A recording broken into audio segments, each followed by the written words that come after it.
las imágenes son resultado de muchos años y de muchos viajes. Digamos que los viajes no estaban relacionados con la búsqueda de imágenes de animales muertos, sino que, digamos, yo he tenido como un interés mucho por explorar lugares poco intervenidos por la humanidad, ¿sí? Y entonces ahí he tratado de encontrar lugares remotos. Entonces me ha gustado mucho viajar a la Patagonia, a lugares como no tan visitados en Colombia, lugares remotos en los bosques de Norteamérica también. Y parte de mi intención viajando, de mi deseo y mi ilusión es encontrarme animales salvajes en sus hábitats y entornos naturales.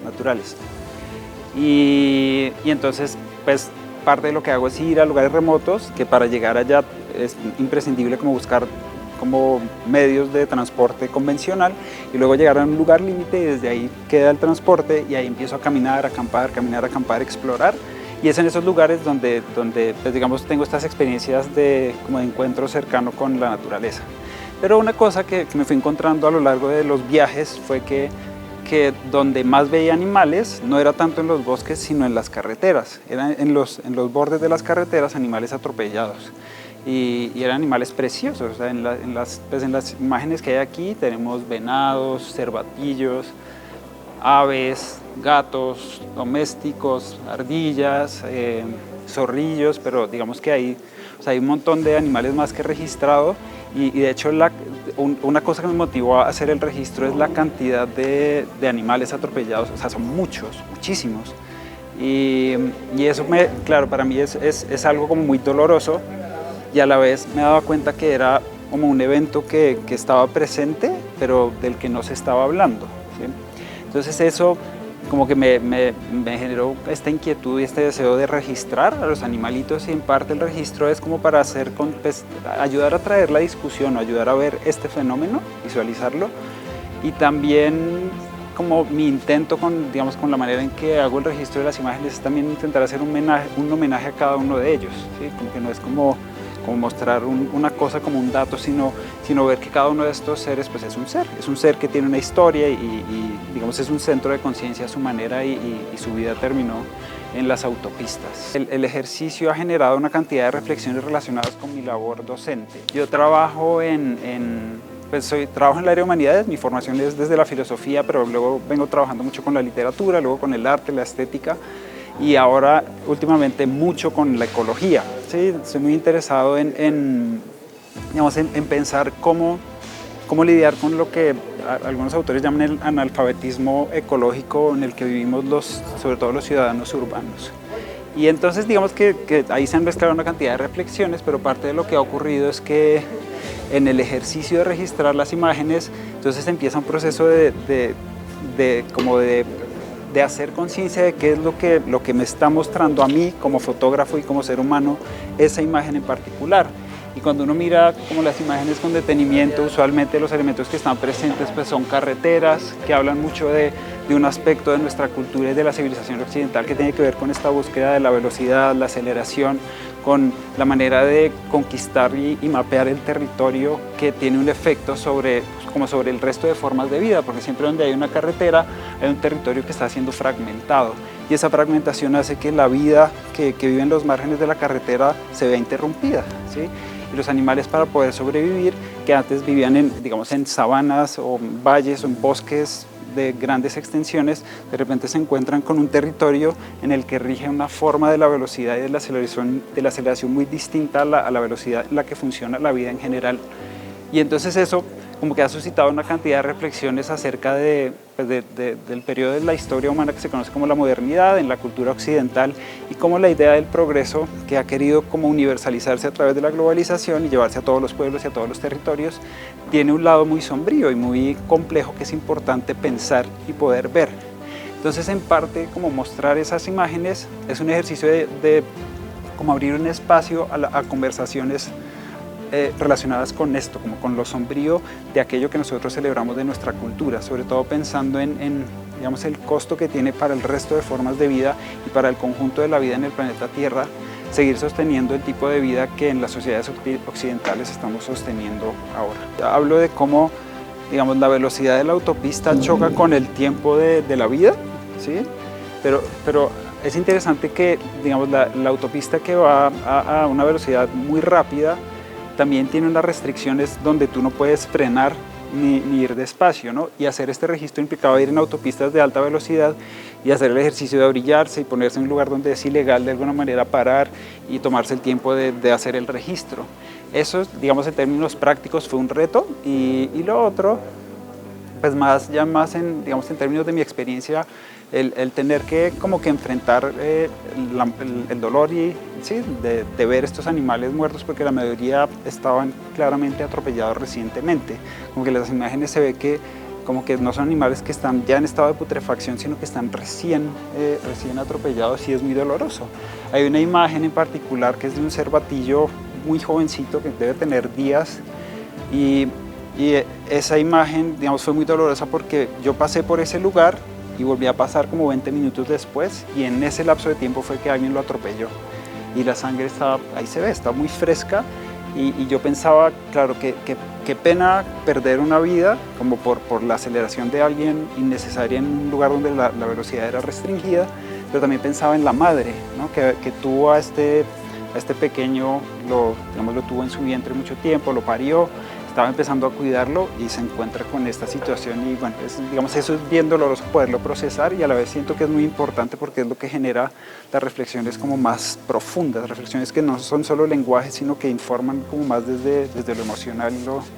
instintual. Hay una cosa muy, no sé, muy primaria en mí que me llama a ese lugar, que yo no, o sea, yo la sigo, pero no tengo muy claro desde dónde viene, pero desde muy pequeño como que he tenido estas ganas de ir a la montaña y al bosque, y una fascinación con esos lugares.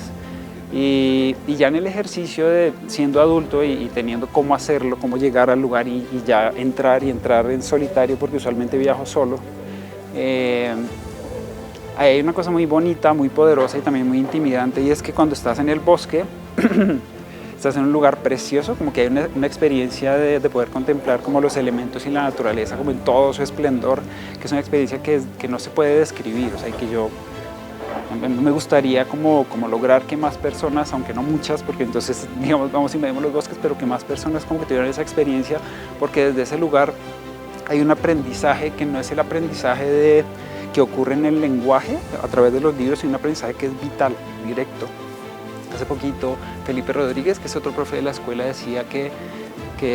había leído algo así como que antes, en la Grecia clásica, creo, no recuerdo en qué cultura, el versado no era el que leía, sino el que viajaba. Y a mí eso me parece que tiene mucho sentido, porque en nuestra cultura el versado, que es el que sabe muchas cosas, usualmente es el que está encerrado leyendo todo el tiempo. Y esta es una forma del conocimiento, pero hay otras formas de conocer que hoy están claramente siendo como marginadas, porque, digamos, las pantallas y el acceso a toda tanta información cada vez deja menos espacio a la experiencia. Y luego en el bosque, estar dentro del bosque, dentro de las muchas cosas que uno aprende, y uno aprende como sobre sí mismo, como que en esta relación difícil de estar en medio de los elementos, como sobreviviendo sí, un poco a merced de la naturaleza, porque una cosa es estar en una ciudad donde hay como una cantidad de sistemas de solidaridad y de leyes y bueno, una cantidad de cosas que en cierto sentido te protegen. En el bosque estás ahí como a merced de lo que ocurra, ¿sí? De lo que ocurra en términos de la vida, en términos de los elementos, y hay una cosa como pues, de cercanía con la muerte, porque en esos lugares hay animales salvajes, hay gatos monteses, hay osos, y los osos, digamos, muchas personas mueren, no sé muchas, pero personas mueren atacadas por osos en travesías como las mías, y entonces cuando estás ahí en la noche y está el cielo despejado, como toda la bóveda celeste, la Vía Láctea desplegada sobre ti, como ves el horizonte, los bosques ahí y el agua y el sonido del viento es muy bonito, y a la vez hay una cosa como de saber que ahí ya no estás en control, y a mí eso me parece un antídoto muy importante para esta idea como pretenciosa del antropocentrismo de que somos los dueños del universo o del mundo, porque en ese lugar a mí lo que me pasa es como que vuelvo y reconozco cuál es mi lugar en el orden de las cosas, que es un lugar chiquito y está bien, no es como, ay, qué chiquito soy, sino como que hay como un conocimiento de algo que de otra manera es difícil de entender, ¿sí? Y es un conocimiento muy de nuestra condición humana y nuestra relación con el universo. Os invito a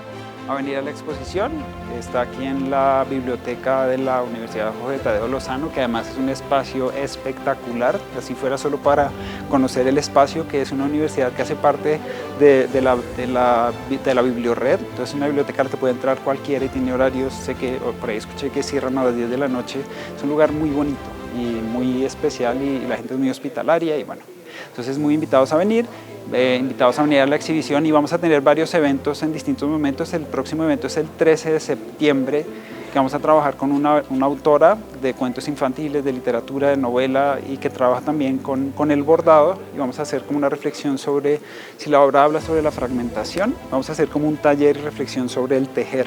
sobre cómo volver a juntar y cómo es volver a pensarnos como tejido, como seres porosos, interconectados con la atmósfera y con el resto de formas de vida. Y vamos a tener más eventos, pero nada, muy bienvenidos, y sobre todo bienvenidas todas las conversaciones que pueda suscitar como este trabajo. Hace más o menos 4 años que la revista Karma empezó a hacer como una especie de sinergia con la editorial de la UTADEO y con la biblioteca de la UTADEO. Entonces esta es la tercera vez que tenemos eventos acá. Habíamos tenido un evento con la red comunitaria trans, luego también habíamos tenido un evento con otros artistas que se llaman Arversus, y hoy pues vinimos a inaugurar esta exposición, que es del profesor de la escuela, Roberto Palomino, en este 4º piso de la biblioteca de la Universidad Jorge Tadeo Lozano, y pues estamos muy contentos porque es una especie de colaboración muy chévere que estamos haciendo desde la escuela, con la revista Karma, con la Universidad Jorge Tadeo Lozano y sobre todo con la editorial y con la biblioteca. Las fotografías de Roberto Palomino estuvieron incluidas en el número de La Oscuridad. Este número se lanzó ya el año pasado, es un número que había salido